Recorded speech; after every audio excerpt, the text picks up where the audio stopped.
de notre ami, Dr Messoudi, qui va essayer de vous parler de l'angine chez l'enfant et l'adulte, ce qu'il faut savoir et attention aux complications.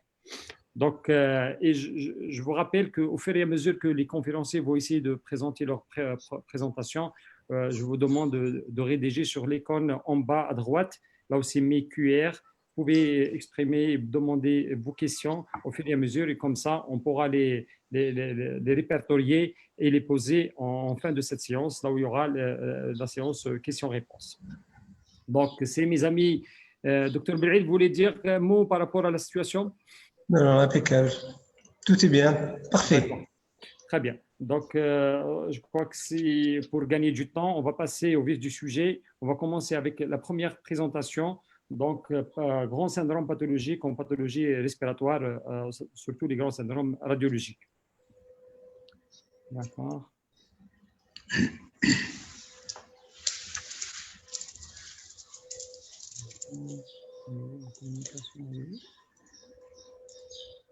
Excusez, le temps de la trouver.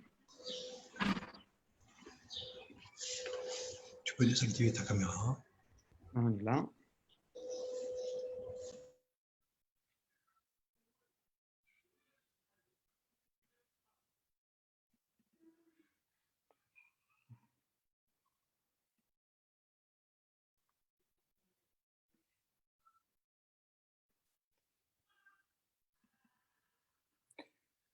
Donc, si tout va bien, donc, comme vous le constatez, je crois, à travers les thèmes choisis pour ce webinaire, on a essayé d'éviter, en collaboration avec les organisateurs, d'éviter de parler du Covid parce qu'on a estimé que c'est un sujet qui a été bien discuté lors des séances précédentes. Et on a voulu aussi de vous rappeler un petit peu les autres pathologies autres que Covid. Donc, et lors de mon exposé, je vais, pour des raisons de timing et des raisons de méthodologie, je vais essayer de ne pas exposer les bases anatomiques et lésionnelles de ces grands syndromes de pathologie respiratoire en général chronique, mais je vais essayer de vous le montrer à travers des démonstrations, des clichés de notre terrain. Donc, avec tous les défauts, toutes les qualités de clichés, et c'est nos propres malades, à part, je crois, qu'il y a une seule image que j'étais obligé, pour des raisons que je vais vous expliquer, de la télécharger sur Internet.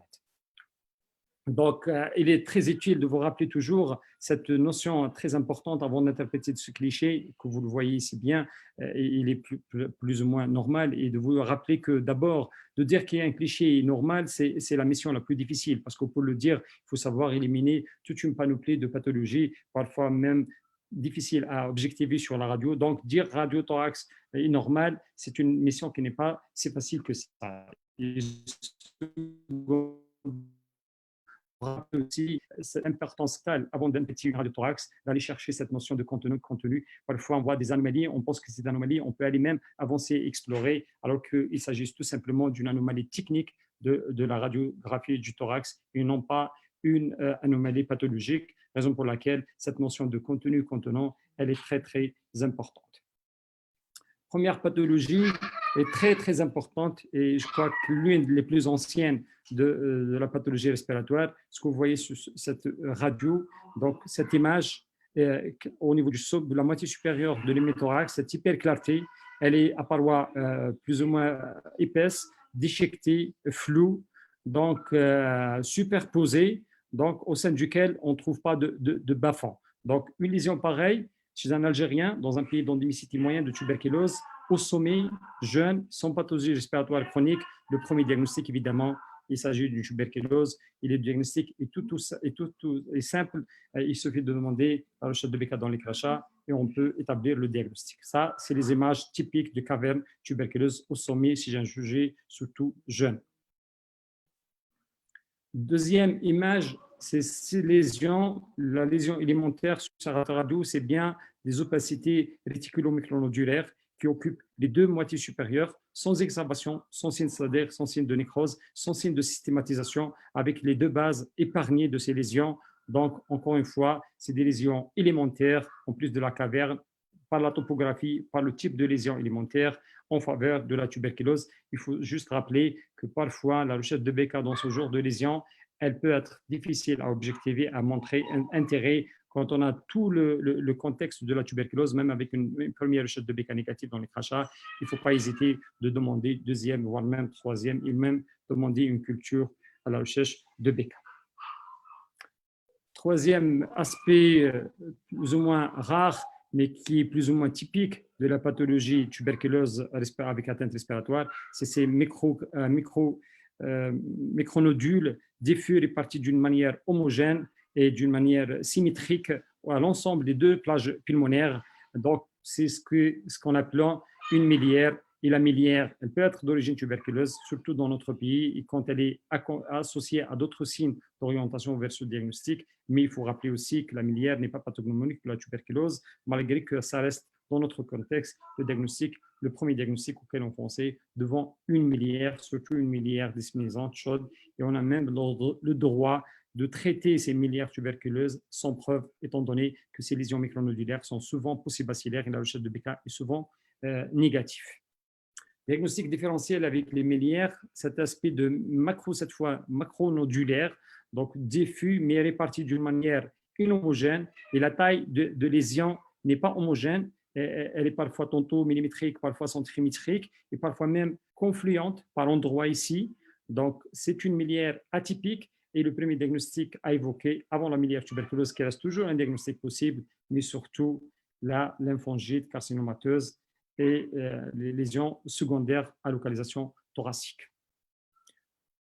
Là, c'est une belle démonstration juste pour vous donner pourquoi la constitution de cette image radiologique, c'est ce que vous voyez sur un seul plan thoracique, la radiographie de thorax, c'est la sommation de l'ensemble de ces lésions. Donc, sur la radio, vous le savez que sur la radio standard, on n'a pas cette possibilité de voir la profondeur, c'est-à-dire l'axe antéro-postérieur, et toutes les lésions qui se superposent donc, sont données sur le même plan, ce qui fait que ça donne l'image que vous avez vue, alors que sur la tibium thoracique, on a la possibilité d'objectiver l'axe antéro-postérieur, et ça nous permet de séparer les lésions et de les voir d'une manière très, très claire. C'est des lésions très, très évocatrices de localisation secondaire et étendue qui touchent l'ensemble du parenchyme pulmonaire. Et vous pouvez imaginer que ce malade-là était dans un état respiratoire très, très altéré. Donc, après la pathologie tuberculose qui peut se manifester par une caverne, par des micronodules ou par une miliaire, deuxième pathologie classique en pathologie respiratoire, donc ces images d'opacité homogènes, donc bien limitées. Vous voyez la limite inférieure qui correspond, vous le savez certainement, à la petite scissure qui correspond à la délimitation du lobe moyen. Donc, et la limite supérieure n'est pas aussi nette que ça, parce qu'il n'y a pas une scissure, mais c'est le segment antérieur du lobe supérieur droit, et c'est ce qu'on appelle une pneumopathie systématisée. Donc, la systématisation est sur radio de profil, et cette image sans signe de rétraction. Si on arrive à voir des bronchogrammes, je peux deviner un petit bronchogramme ici, mais sur d'autres images, les bronchogrammes sont plus nets. Donc, une condensation systématisée, bien limitée, non rétractile, avec le contexte clinique, surtout le syndrome infectieux, la pneumonie franche lobaire aiguë, et c'est le premier diagnostic à évoquer et à traiter et à évoluer plus tard. Cependant, il faut rester toujours vigilant parce que le PFLA, surtout chez les personnes à risque, peut être un mode de révélation d'une pathologie plus grave, plus sérieuse, et là je fais allusion directement à une pathologie néoplasique. La tuberculose peut se manifester par des pneumopathies systématisées, par des lobites, et en général c'est des tableaux suraigus, donc un tableau aigu avec une ITR très très importante et un état général plus ou moins altéré, mais c'est un diagnostic plus ou moins rare. Le diagnostic plus probable, c'est une pneumonie à franche lobaire aiguë, donc une pneumonie à pneumocoque.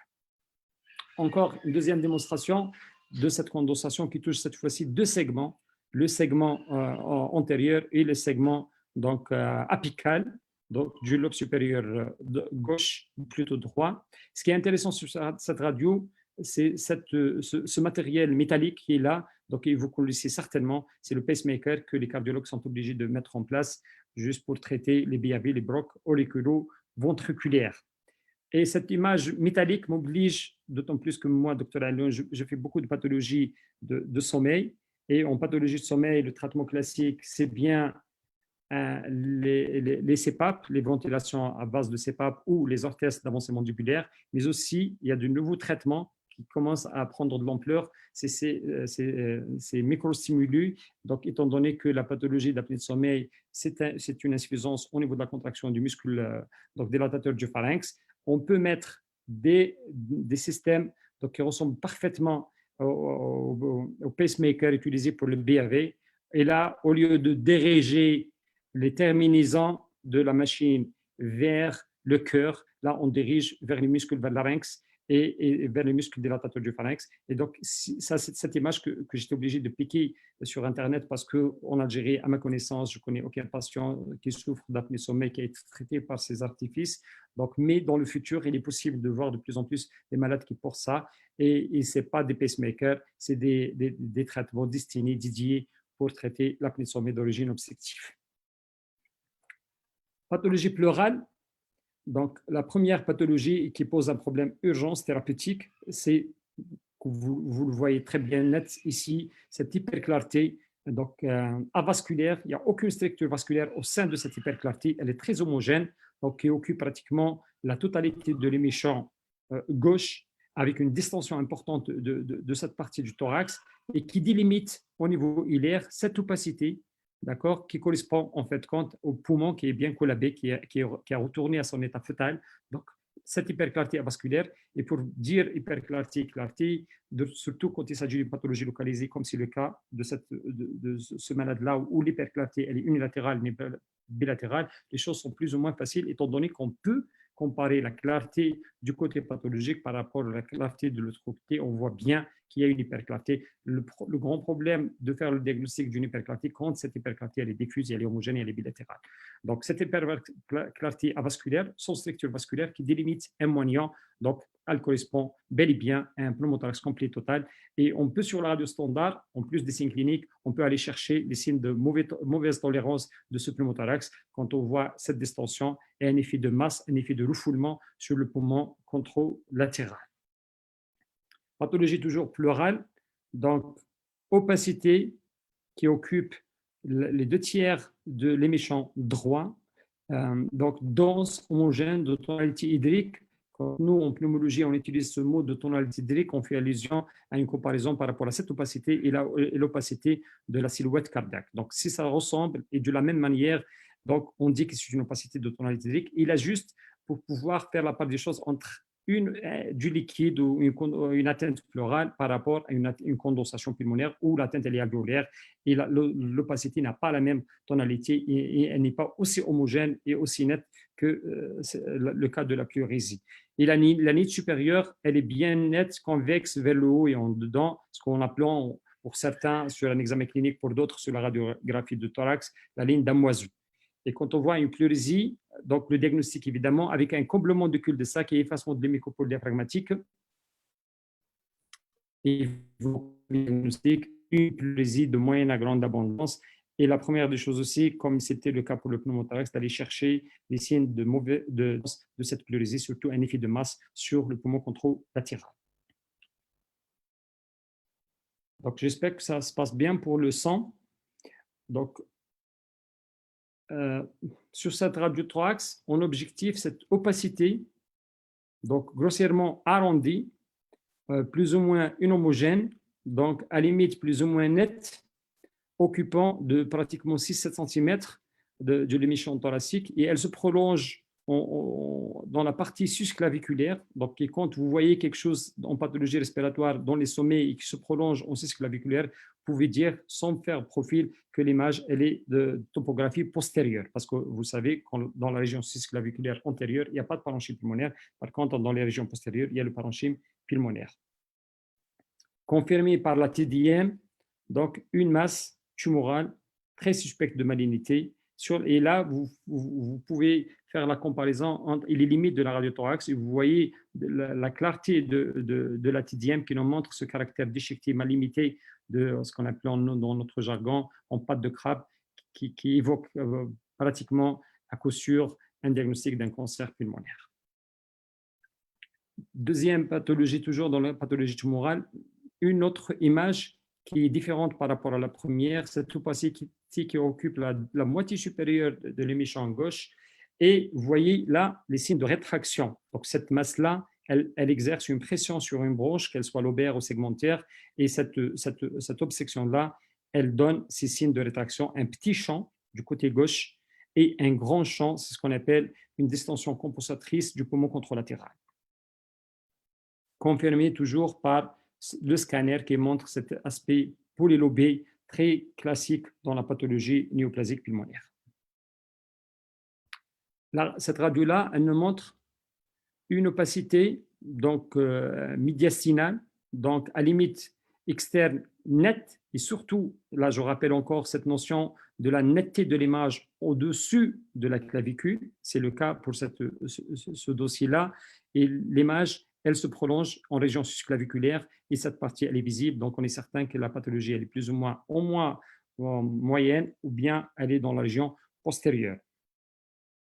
Donc, et aussi, donc, aussi l'angle de raccordement, c'est ça ce que je voulais dire, c'est que quand on voit ça, pour savoir, parfois c'est pas aussi facile que ça, mais pour dire la nature de la lésion, est-ce qu'elle est médiastinale ou elle est pulmonaire, il faut aller mesurer l'angle de raccordement, si c'est un angle aigu, donc c'est une image de nature très probablement médiastinale, mais il faut rester toujours vigilant parce que parfois les anomalies ne sont pas aussi faciles que ça et ils peuvent être à la fois médiastinales et pulmonaires.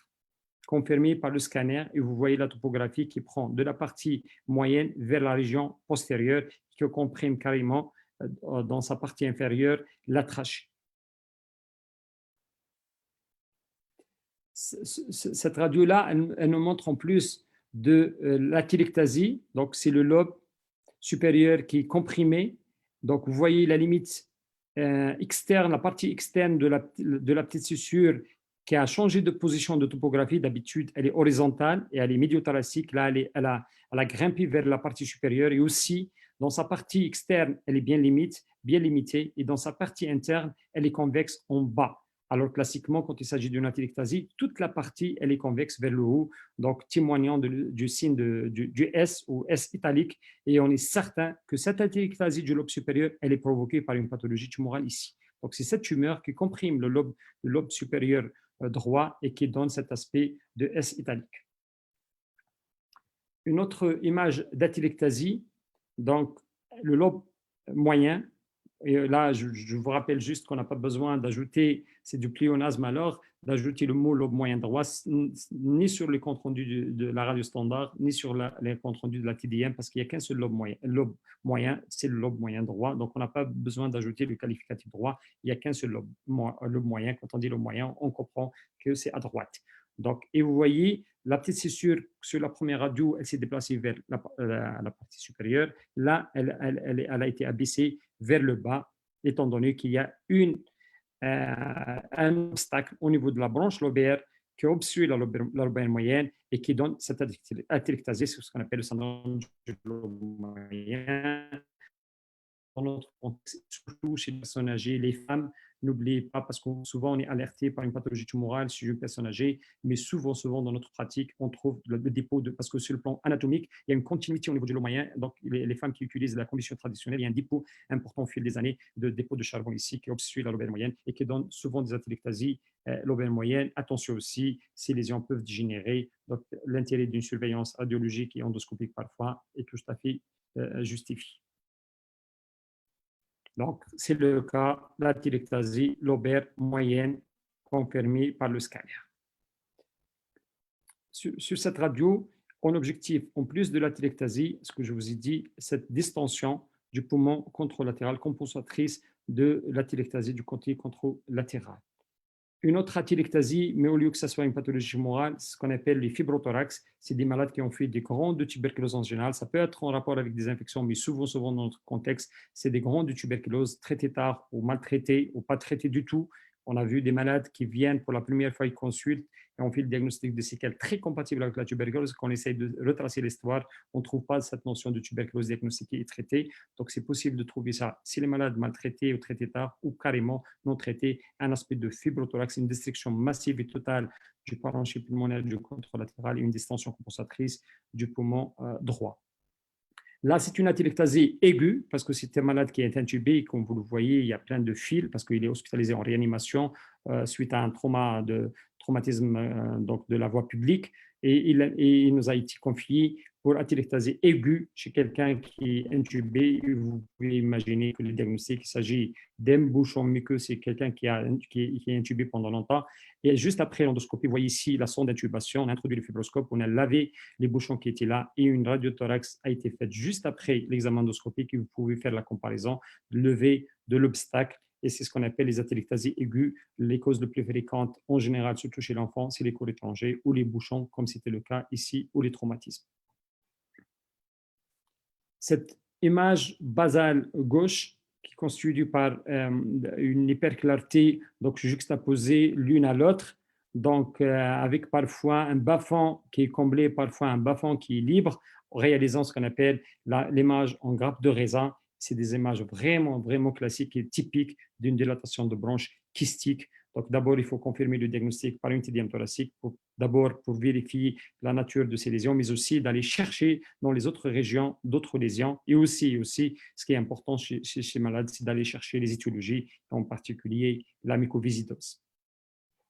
Une autre image de dilatation de bronche, cette opacité basale gauche triangulaire, l'image en équerre, ça vous rappelle un petit peu quelque chose. Et si vous voyez à travers l'opacité, vous voyez des hyperclartés qui correspondent parfaitement aux branches du lobe inférieur gauche. Et vous voyez que normalement, habituellement, la branche, au fur et à mesure qu'elle s'éloigne du hile, elle diminue de taille. Par contre, chez notre patient, vous voyez que le diamètre de la branche n'a pas changé au fur et à mesure qu'on s'éloigne de la branche. Donc, et c'était typiquement une atelectasie secondaire et une dilatation de bronche.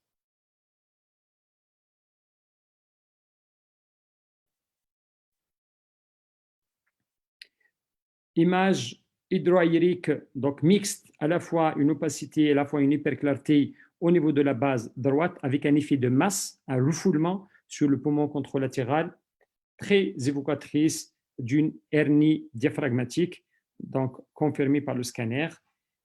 Cette image, elle montre donc une condensation, la base droite, plutôt la base gauche, et qui comble et efface les cul-de-sac et les mycopoles diaphragmatiques droite. Et cette image de clarté qui correspond normalement, habituellement, à la clarté gastrique. Donc, le diagnostic qui a été évoqué chez cette patiente-là, un kyste datique rompu, donc partiellement rompu, bien sûr, avec un croissant, parce que je vais vous montrer un petit peu la TDM. D'accord? C'est ça la TDM. Donc, c'est un contenu qui est liquidien, avec un petit croissant au niveau du sommet et une réaction pleurale derrière. Et le diagnostic était porté comme un kyste datique partiellement rompu. Et le malade allait se faire opérer pour un kyste datique du poumon.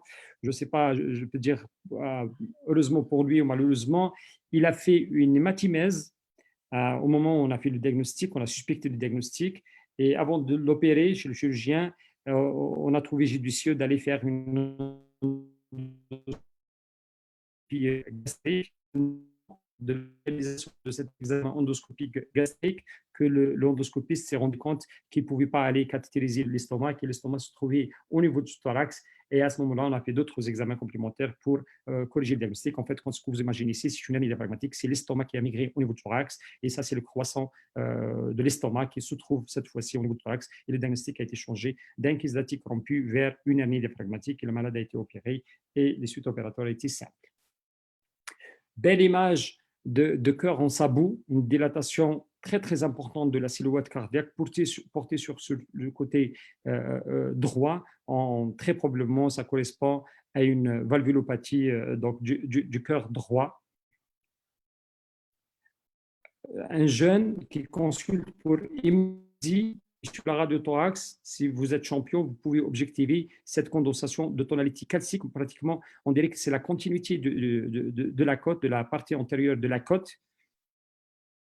D'accord? Donc, le diagnostic, c'est une condensation calcifiée pratiquement totalement de cette anomalie radiologique. Donc, c'est une anomalie calcifiée totalement. Et la raison qui nous a obligés d'aller chercher, c'est ce symptôme-là d'hémoptysie. On a fait un examen endoscopique, on n'a rien trouvé. Ce n'est qu'au moment où on a fait un scanner et opéré une malade qu'on s'est rendu compte qu'il s'agit d'un amartro-chondrome, une tumeur bénigne très rare au niveau du parenchyme pulmonaire. Elle est là, l'anomalie, et vous voyez qu'elle est pratiquement totalement calcifiée.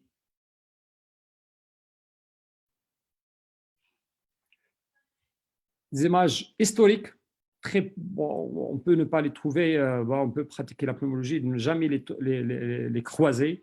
Donc, des opacités énormes, multiples, donc occupant pratiquement les 2 tiers des 2 champs pulmonaires. La limite, elle est bien, bien nette, d'accord, et le contenu est très, très homogène, d'accord. Donc, sur une échographie, on peut faire le diagnostic, mais sur la TDM, les choses sont très, très nettes. Et vous voyez ces images kystiques, donc avec une sérologie positive et une atteinte aussi hépatique. Le diagnostic d'un kyste hépatique multiple est posé, le malade est confié chez le chirurgien. Jeune demoiselle qui consulte pour une toux suite à une supposition d'inhalation d'épingle, de foulard. Donc, la radiothorax a objectivé cette opacité linéaire, donc de nature très probablement métallique. Elle est très, très foncée. On la voit très, très bien ici, au niveau de l'une des branches. Donc, j'imagine que c'était la branche lobaire inférieure gauche. Donc, là, c'est un autre patient, qui est une patiente en général, parce que c'est des femmes qui présentent une épingle dans sa branche lobaire plutôt principale droite. On a été sollicité pour essayer de faire extraire l'épingle. Donc, par voie endoscopique simple, d'accord, donc sous anesthésie en général locale, parfois on est obligé de la faire sous anesthésie générale quand le malade coopère mal. Et donc, par une pince simple, on arrive à ramener cette épingle et la faire sortir en dehors des branches et éviter parfois au malade des actes carrément chirurgicaux.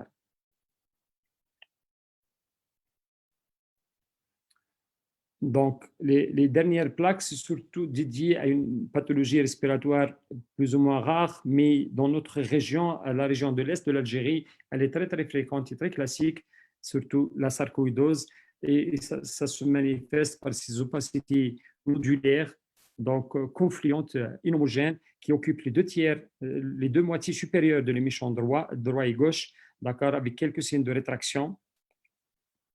C'est le cas aussi chez cette patiente, donc, qui présente en plus de ces lésions micronodulaires et réticulaires quelques foyers de condensation. Et si vous dites que ça pose un problème diagnostique différentiel avec la tuberculose, vous n'avez pas tort, parce que la sarcoïdose dans notre pays, dans notre contexte, pose un problème diagnostique différentiel avec sarcoïdose par sa présentation clinique, par ces images radiologiques, surtout qu'il s'agit d'une atteinte thoracique, parce que la topographie, c'est les sommets, c'est des adénopathies, et aussi même sur le plan anatomopathologique, parce que la lésion élémentaire au cours d'une sarcoïdose, c'est une lésion tuberculoïde, c'est un granulome sans nécrose caséeuse, et vous le savez bien que la tuberculose aussi, lors le type 3 de l'histologie de la tuberculose, elle peut donner des granulomes sans caséose, sans nécrose caséeuse. Donc, je crois que je suis arrivé à la fin de ce rappel de l'ensemble de grands syndromes pathologiques en pathologie respiratoire. Et si vous avez des questions à me poser, j'imagine qu'il va y avoir quelques questions sur le Covid, mais par la conception de ce webinaire, on a décidé utile d'essayer de parler d'autres pathologies autres que le Covid. Mais si vous avez des questions sur le sujet, je peux intervenir, je peux vous apporter les précisions nécessaires. Sans plus tarder, je passe la parole au docteur Belrit pour nous parler de la physiopathologie des maladies allergiques respiratoires et l'impact thérapeutique de cette physiopathologie. À vous la parole, docteur Belrit.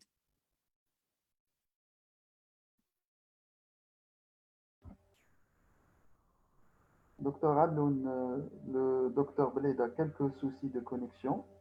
Il essaie de nous rejoindre encore une fois.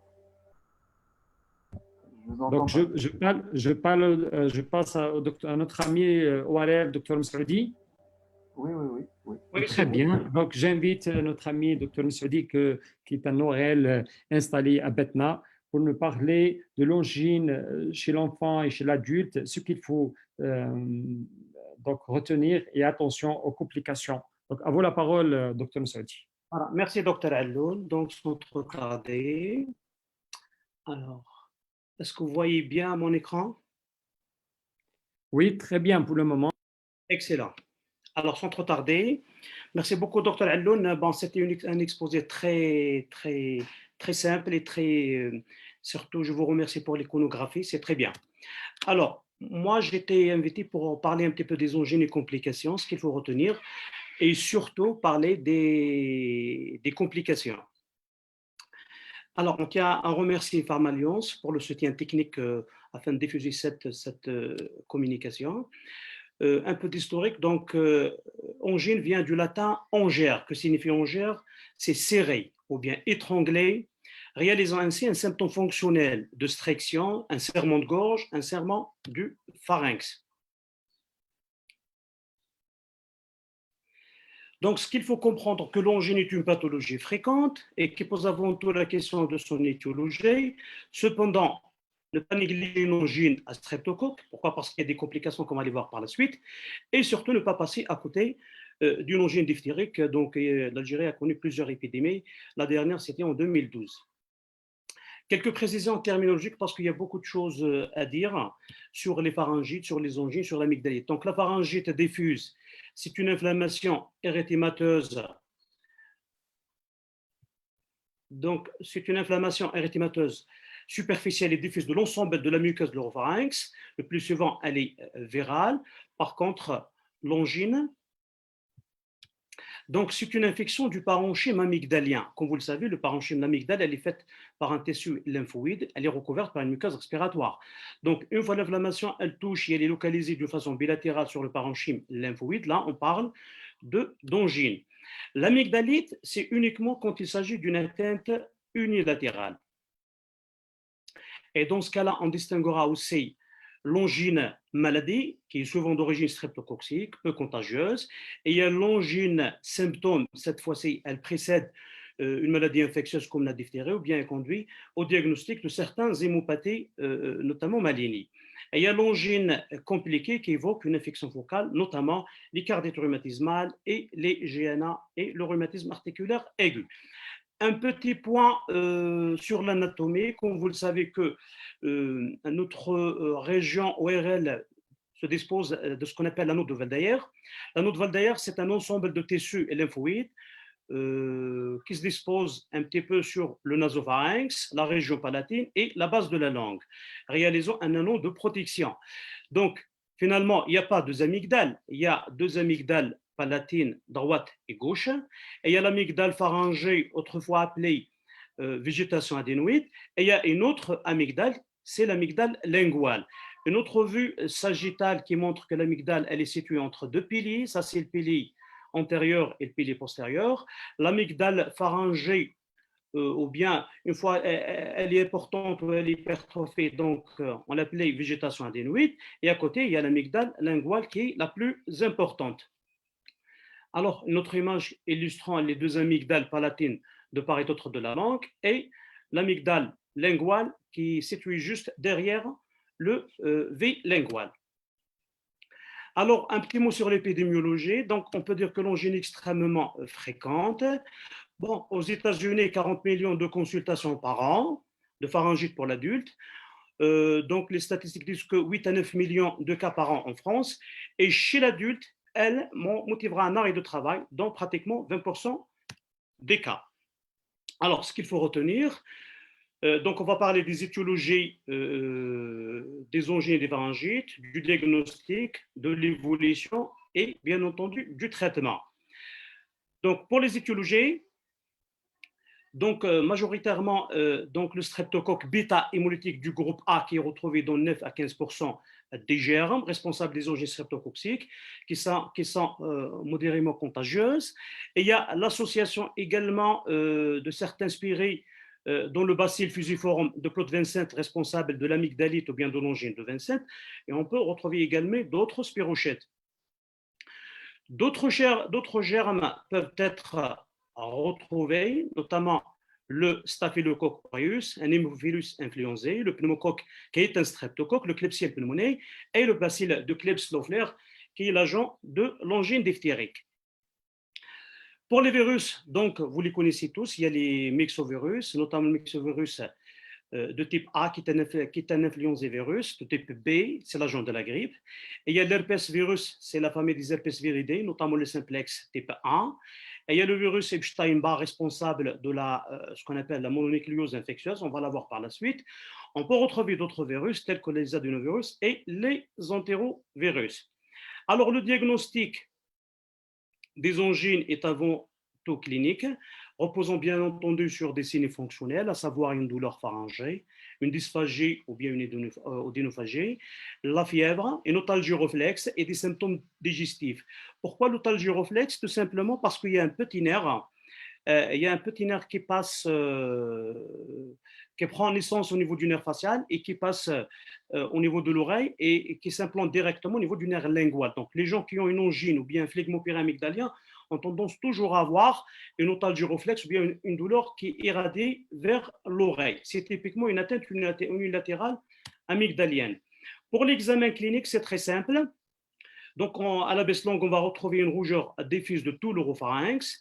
Les amygdales, généralement, sont augmentées de volume. Et on peut retrouver un exsudat blanchâtre, voire même grisâtre, au niveau des cryptes amygdaliennes, au niveau des orifices cryptiques, surtout quand il s'agit d'une angine blanche ou bien angine pultacée. Parfois, il y a des adénopathies cervicales satellites. Alors, connaît-il des examens paracliniques? Bon, ce n'est pas systématique, mais on peut quand même demander une FNS si on suspecte une mononucléose infectieuse, si on voulait voir un petit peu l'équilibre leucocytaire à la recherche d'un syndrome mononucléosique. Le test diagnostic rapide de TDR, on va détailler par la suite, c'est très important. Pourquoi? Parce que ça va nous permettre un petit peu de différencier tout ce qui est viral et bactérien. Donc, tout ce qui est bactérien justifie bien entendu une prescription d'antibiotiques. Le prélèvement de gorge, bon, à mon avis, ça n'a pas de sens pour le moment. Pourquoi? Parce que la cavité buccale, elle est pleine de germes, ça profite. Donc, on va se retrouver avec plusieurs germes, notamment en culture. Donc, le prélèvement de gorge trouve son intérêt essentiellement quand il s'agit d'une collection abcédée telle que le phlegmo péri-amygdalien. Une fois on fait la mise à plat de cet abcès, on peut prélever du pus. Alors, pour les sérologies, on est en droit de doser les aslo ou bien les antistreptodornases. Le test de dépistage rapide, je vais dire quelques mots. C'est un test très rapide. Bon, il n'est pas pratiqué chez nous, mais ailleurs en Europe, il est largement pratiqué. Donc, c'est un petit écouvillon sur lequel on va mettre 4 gouttes du réactif, par exemple le A et B. Ensuite, on fait un autre prélèvement pharyngé grâce à un écouvillon. On le met au niveau du tube. On attend juste 1 minute. Ensuite, on met une bandelette. C'est une bandelette comme les bandelettes de chimie des urines. Et on attend 5 minutes. Pour les résultats, voilà le résultat. Donc, il y a cette bande rose. Vous la voyez, c'est un critère de l'efficacité ou bien de la bonne réussite du test. Si on trouve cette bande bleue, donc on peut dire que c'est un test positif. Et là, on est en droit de donner des antibiotiques. Alors, pour les formes cliniques, donc, on peut regrouper ces fameuses angines ou bien amygdalites en 4 groupes. Il y a les angines érythémateuses et érythématopultacées qui sont majoritaires, 90% des cas. Certainement, elles ne sont pas tous bactériennes, donc la plupart c'est viral. Mais il y a certains arguments qui nous disent que ces angines-là sont en faveur d'une origine streptococcique, notamment un début très brutal, une fièvre très élevée avoisinant les 40 degrés Celsius, des douleurs pharyngées très intenses avec des adénopathies qui sont limitées juste au territoire du muscle sous-digastrique, donc sous-angulo-mandibulaire, et notamment absence d'atteinte nasale ou laryngotrachéale,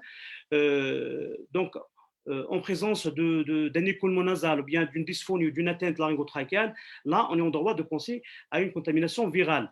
Alors, les arguments qui sont en faveur d'une origine virale, c'est bien sûr cette fièvre qui est modérée, contrairement à celle bactérienne, donc une toux, un écoulement nasal, voire même une obstruction nasale. Voici une image qui montre une angine, bon, entre guillemets appelée une angine rouge, mais c'est une angine érythémateuse.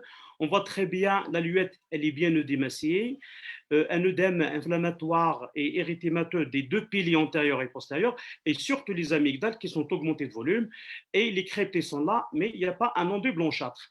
À l'inverse, on peut retrouver l'angine blanche. L'angine blanche, donc il n'y a pas un œdème, mais l'infection, elle est juste limitée au parenchyme amygdalien, avec un enduit blanc, grisâtre, voire même jaunâtre, qui se détache facilement. Qui se détache facilement. Et ça, c'est une angine érythémato-pultacée.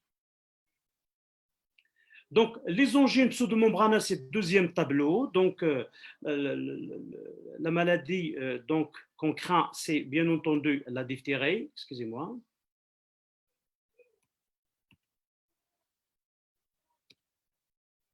Donc, la diphtérie qui est une toxi-infection, bien sûr, à déclaration obligatoire. Le bacille, c'est le bacille de Klebsiella, qui est un Corynebacterium diphtérie. Et à côté, il y a la mononucléose infectieuse, dont l'agent causal, c'est bien sûr le virus Epstein-Barr. Voici des images d'une angine pseudo-membraneuse. Vous voyez les amygdales hypertrophiées, vous voyez les pseudomembranes. Mais généralement, ça se détache facilement au cours d'une mononucléose infectieuse. Par contre, au cours d'une diphtérie, c'est très difficile à les enlever. Et même si on a tendance à les enlever, ça va se reproduire. Troisième cadre nosologique, c'est les angines ulcéro-nécrotiques, donc dominées par l'angine de Vincent. Elle est très fréquente chez les sujigènes et un état dentaire précaire. C'est une angine unilatérale avec ulcération douloureuse non indurée. Par contre, quand on trouve l'induration, il faut penser à un chancre syphilitique. Donc, la deuxième cause des angines ulcéro-nécrotiques, c'est la syphilis primaire. Et généralement, l'atteinte est unilatérale et le chancre est induré et il est indolore. Et surtout, on va retrouver un gros qui va l'accompagner. Voyez là l'aspect